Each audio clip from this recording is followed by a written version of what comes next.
walladzina ma'ahu asyidda'u 'alal kuffar ruhama'u bainahum tarahum ruk'an sujada yabtaghuna fadlan. Awas, hati-hati min Allahi wa ridwana simahum fi wujuhihim min atharis sujud. Athar umat Nabi Muhammad itu sallallahu alaihi wasallam, Masya Allah, tegas kepada yang menyimpang, berkasih sayang dengan sesamanya, kan? Hati-hati. Jadi kalau ada orang yang berkasih sayang dengan yang menyimpang tapi keras pada sesamanya, itu bukan bagian dari sifat umat Nabi Muhammad SAW. Awas, yang menyimpang dibela, dimacam-macam dan sebagainya. Ya Masya Allah, yang baik-baik malah pada diusirin, ya, kemudian diselisihi dan sebagainya. Ada sesuatu yang salah di situ, harus diperbaiki. Mumpung masih hidup seharusnya segera taubat sebelum meninggal. Kalau sudah meninggal susah, gitu kan. Tayyib. Kemudian lihat kalimatnya, tarahum ruk'an sujada, dan mereka berlatih untuk mendapatkan sifat itu dengan menyempurnakan ruku dan sujudnya. Lalu bermohon kepada Allah untuk mendapatkan keutamaan baik dunia ataupun akhirat. Simahum, ada tanda. Simahum fi wujuhim, di wajahnya. Awas, hati-hati, bukan di keningnya tapi di wajahnya. Oh, jangan ketawa dulu, kita jelaskan dulu, gitu kan. Awas, hati-hati.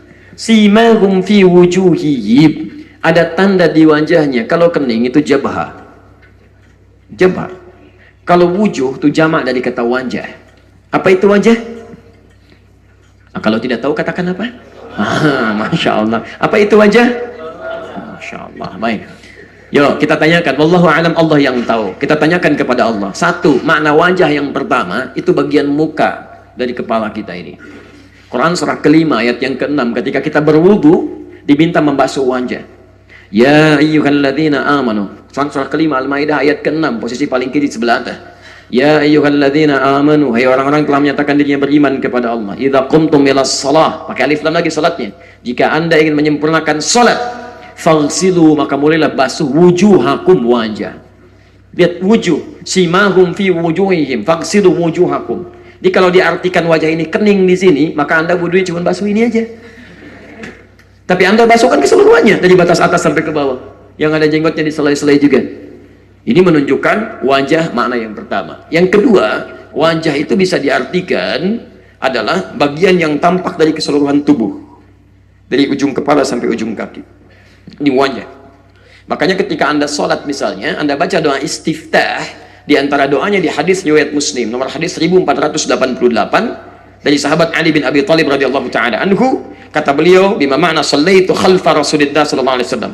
Saya pernah salat di belakang Rasulullah sallallahu alaihi wasallam. Fastaftaha. Beliau membaca doa istiftahnya, wajjahtu wajhiya lilladzi fataras samawati wal ardh.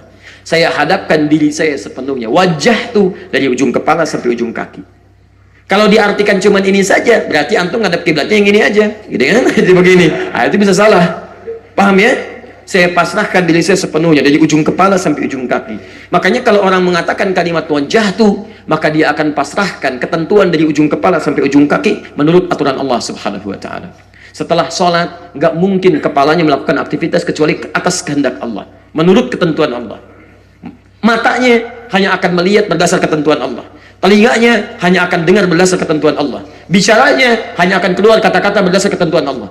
Jadi kalau ada orang sholat baca kalimat wajjahtu, setelah sholat lisannya tidak sesuai ketentuan Allah, pandangannya melanggar ketentuan Allah, telinganya melanggar ridha Allah, ada yang salah dalam semua itu.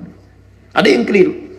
Makanya orang yang benar itu sholatnya, rukunya, sujudnya ada athar, ada tampak, tanda. Di mana tandanya? Nampak dari aura wajahnya, nampak dari sikap-sikap baiknya, tangannya, kakinya, dari ujung kepala sampai ujung kaki. Min atharis sujud, dari bekas sujudnya. Athar yang dimaksudkan di sini dari jejak-jejak sujudnya yang benar. Makanya kata para ulama, yang dimaksud di sini bukan tidak harus tanda yang nampak di kening.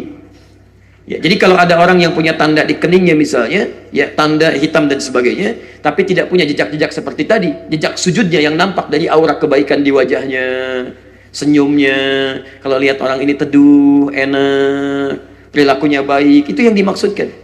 Makanya kata para salafus saleh, orang-orang yang banyak sujud di malam harinya itu siang-siangnya akhlaknya mulia, pekertinya baik. Ya, jadi kalau misalnya ada tanda di keningnya, kemudian sikapnya baik, alhamdulillah, ini bagian dari tanda-tanda kebaikan. Tapi kalau di keningnya misalnya hitam, tapi akhlaknya buruk, baru ketemu sudah kecut, ya ucapkan salam gak disapa dan sebagainya, misal maka itu bukan yang dimaksudkan di sini. Paham? Baik, tapi tidak harus saling mencela di sini. Mungkin dia ketika sujud sejadanya kotor kali ya. Berdampak pada kotornya akhlak. Itu tafsiran antum, belum tentu begitu. Jangan begitu gitu ya. Jidat aja hitam, nggak nyangka tuh. Ketika Anda bilang nggak nyangka, itu Anda sedang nyangka tuh. Allahumma shalli ala Muhammad sallallahu alaihi wasallam.